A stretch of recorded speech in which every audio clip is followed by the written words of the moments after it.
Chapter 9 of Dynamic Thought, or The Law of Vibrant Energy, by William Walker Atkinson. Radiant Energy. The kinds of energy are very few, although the methods of using, applying, and manifesting same are innumerable. Let us begin with one of the best-known forms of energy, namely heat. Heat was formerly regarded as a very fine fluid or substance called caloric, which was supposed to enter into substance and then manifest the phenomenon of heat. This idea has long been relegated to the scrap pile of science. The present theory, which is supported by a mass of evidence obtained through investigation and experimentation, is that heat is a form of energy arising from the vibratory motions of the particles of substance, a mode of motion. The degrees of heat are termed temperature.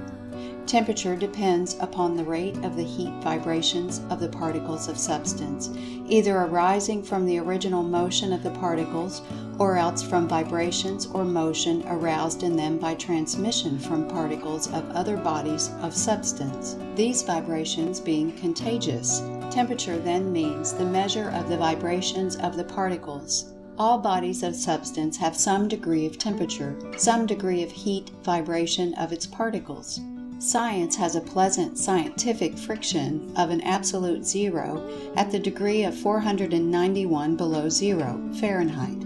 But this is merely an imaginary something with which the grown-up children of science amuse themselves. When two bodies are brought near each other, the nearness being comparative and in some cases meaning a distance of millions of miles, heat is transmitted from the warmer to the cooler body until the temperatures are equalized. That is until the two bodies vibrate in unison. In physics, we are taught that the transmission of heat may be accomplished in three ways, although the writer is of the opinion that the three ways are but three forms of one way. The first form is called conduction, whereby the vibration or heat is conveyed along a body of substance from its warmer to its cooler parts, for instance, an iron poker with one end in the fire. The second form is called convection, whereby the visible motion of heated substance moving along the air, for instance, hot air, hot water, steam, etc., either by means of pipes or by allowing them to pass freely through the air. The third form is called radiation, whereby the vibrations are believed to be transformed into waves of the ether, which will be spoken of later, in addition to what has been said on the subject in our chapter entitled The Paradox of Science. The writer thinks that a little consideration will show us that the same rule operates in all of the above cases, and that conduction and convection are but forms of radiation. For instance, in conduction there must be a few particles first set into vibration, the same gradually passing on to the others farther and farther away. Passing how? By contact, replies physics. But the particles are never in absolute contact. There always is plenty of space between them, and so there must be some kind of waves passing through the space between them, which space is not filled with air or other form of substance, but only with the ether or something that takes its place. So that, after all, conduction is but a form of radiation, and the same rule will apply in the case of convection. Heat arises from several causes, all of which, however, manifest through the vibration of the particles of the body evidencing the heat. These causes may be stated as 1. Original motion of the particles of a body of substance arising from some workings of the law of attraction, and including motion arising from chemical action, combustion, etc. 2. From transmission or contagion from some other body of substance, the particles of which are vibrating at the rate of heat. 3. From interrupted motion, including friction, both of the moving body with the air or other substance and the friction of a current or electricity passing through the body. In each of the above cases, the actual and immediate cause of the heat is the vibration of the particles of the substance manifesting the heat, although the transmitted vibratory waves or the interrupted motion, friction, current, etc., may have been the instigator or provoker of such vibration. The interrupted motion, friction, or wave does not produce the heat, but merely arouses or provokes the increased vibration of the particles that really manifest the heat. At the least, remember, the heat is in the particles of the body that feels or experiences it.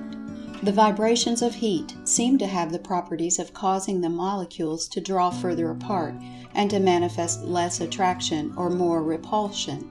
Whichever way one cares to express it, this moving away of the molecules tends to cause the body to increase in volume or size and occasions what is known as expansion in substance. In this way, heat transforms solids into liquids, liquids into gases or vapors, the change being wholly a matter of the relative distances of the molecules. Magnetism is another form of energy and is generally believed to be a part of the phenomena of electricity, if indeed not a form of electricity itself. Science knows very little about the nature of magnetism, but in a general way holds to the theory that it results from the vibration or motion of the particles of substance, as do all other forms of energy. The magnetic qualities of a body may be increased or decreased by motion affecting the relation of the molecules, which fact has been regarded as having some bearing on the theory. Electricity is a form of energy that science regards as also arising from the vibration or motion of the particles of substance. It is transmitted like heat by conduction and radiation, the waves tending to provoke similar vibrations in the particles of substances receiving them. By many careful investigators, electricity is believed to be very closely related to the phenomenon called light, both having much in common. Science seems to be discovering new points of resemblance between them, and it is possible that in the near future they will be seen to be but varying forms of the same thing.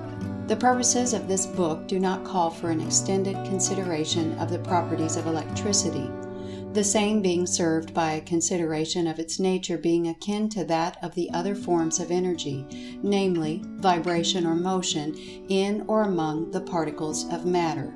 Light is a form of energy, the study of which is of the greatest interest to science, for the reason that the field seems to be widening out continuously and reaching out into the territory formerly thought to be the special region of electricity. And in another direction, it seems to be reaching out into the territory of heat, the latter being considered by many to be but a form of light in its lower vibrations. In fact, the writer of this book so considers the subject, and for the purposes of this book, in latter chapters he will combine electricity, heat, and light, including also the phenomena known as the X-rays, Becquerel rays, radium waves, etc., as forms of light, the combined forms of energy to be called radiant energy. In this combination, he believes that he is in line with the latest and best thought of modern science. However, he does not insist upon his readers following this idea, and so, if they prefer, they may think of each of these forms as separate and distinct, and yet not run contrary to the line of thought of the book. Light is not the simple thing that it is considered to be by the general public. It is composed of many parts, qualities, and manifestations. Its rays, when separated by the spectrum, are seen to consist of waves or vibrations of differing degrees of rate and intensity. The lower range contains the heat rays, and it is interesting to know that there are rays of heat too far down in the scale to be evidenced by human senses that may be distinguished by delicate instruments. But there are rays still further down in the scale that are known to exist, theoretically, that cannot be registered even by the finest instruments. To gain an idea of the delicacy of these instruments, let us remember that Professor Langley has an instrument called the bolometer that is so delicate that it registers a change of temperature of 1/1,000,000th of a degree and will register the heat of a candle 1 1/2 miles distance from it. Light vibrations arise from combustion, friction, electricity, etc., causing the particles to assume increased motion. Let us consider the report of the spectrum. Beginning with waves or vibrations far below the sensibility of man, the scale shows an advance until the first warm vibration of iron was reached. This first indication of warmth comes when the vibrations reach the rate of 35 trillion per second. Then gradually they increase until a dull red glow is noticed, the lowest visible light ray, when the vibrations are 450 trillion per second. Then come the orange rays, then the golden yellow, then the pure yellow, then the greenish yellow, then the pure green, then the greenish blue, then the ocean blue, then the cyanic blue, then the indigo, then the violet, the latter evidencing when the vibrations reach the rate of 750 trillion per second. Then come the ultraviolet rays, invisible to human sight, but evidenced by chemical media. In this ultraviolet region lies the X-rays, etc., and also the actinic rays that produce photographs, sunburn one's face and blister the nose, that cause violent explosions in chemicals that transform forms of substance that are employed to cure skin diseases, etc. These actinate or chemical rays have an important role to play in plant life, for they act upon the green leaves of the plant, causing a chemical change by which carbonic acid and water are transformed into sugar and starches. Some of the rays of the ultraviolet region of light penetrate substances formerly considered solid and impenetrable, and some of them, emitted from radium, etc., would destroy organic life if applied in sufficient quantities. Some of them are practically waves of electricity, so that light and electricity are seen to be closely related. To give one an idea of the differences produced by different rates of vibration, let us imagine a mass of iron shaped like a great top, capable of being impelled to spin at a constantly increasing rate of speed by some mighty will.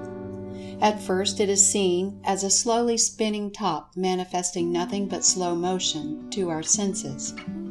Now imagine our top spinning at a rate doubling each second. The first second the top spins at the rate of 2 revolutions per second. We notice no change except that we can see the movement. The next second the revolutions are doubled to 4 per second. Then, doubling each second, we have, respectively, revolutions of 8 per second, then 16, and then in the 5th second, 32 per second. Then we begin to notice a change.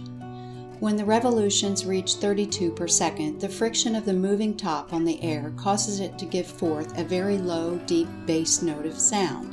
This note is like a low, deep hum, and is the lowest possible of perception by the human hearing, although it is possible that some of the lower forms of life may be conscious of still lower vibrations. The 6th second, the revolutions reach 64, and the low note has grown much higher in the scale.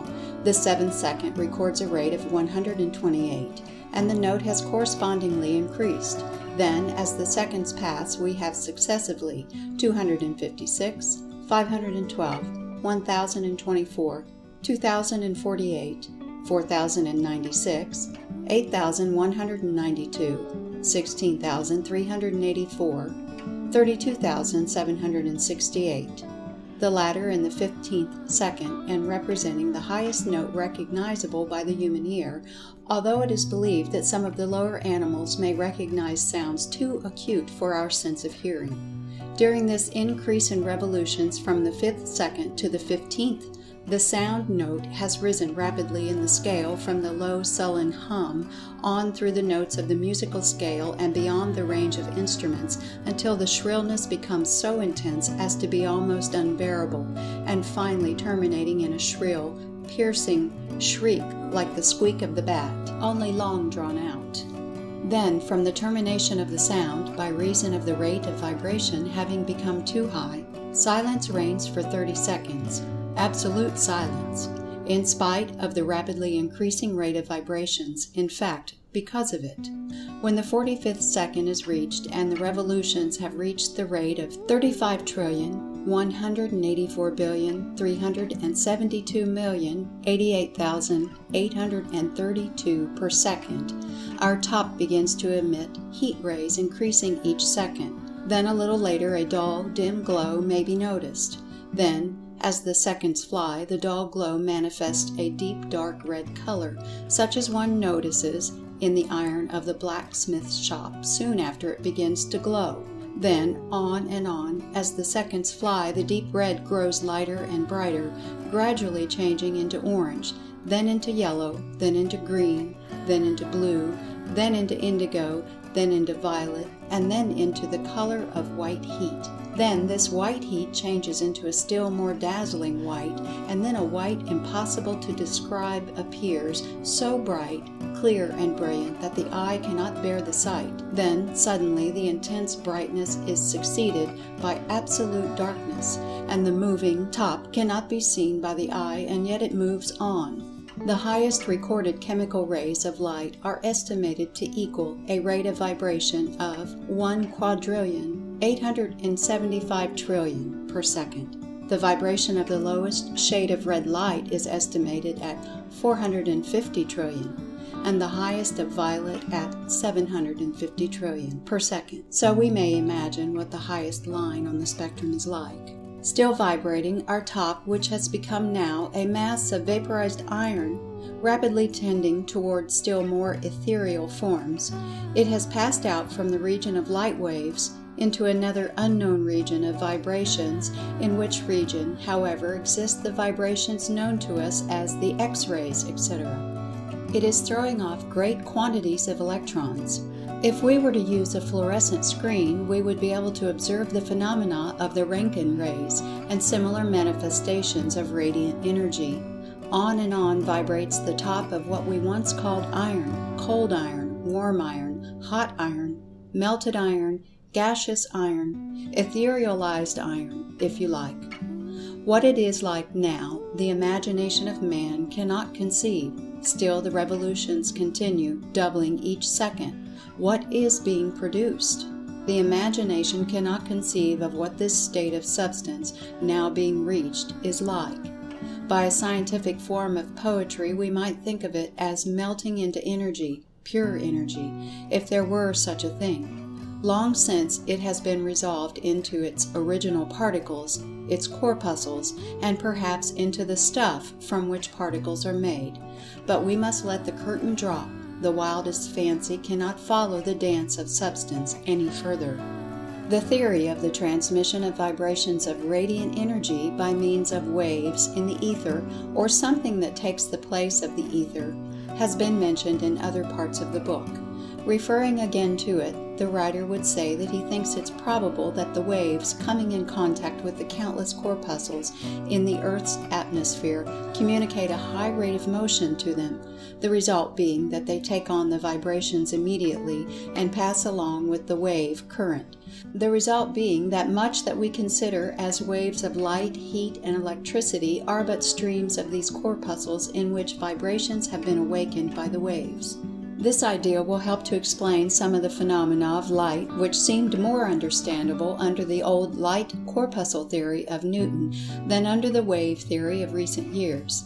The idea is advanced merely for the purpose of setting down the thought, for it plays no important part in the theory of the book. Another matter that should not be overlooked in connection with light and heat and electricity is that particles absorb or catch the vibrations in different degrees, their receptivity depending upon their particular vibratory mode or custom of their kind. If unable to absorb the vibrations, they reflect them. Substance of any particular kind absorb heat in the degree of its atomic weight. In the next chapter, we shall learn something of the law of attraction, that wonderful law that makes possible any motion or radiant energy. End of Chapter 9.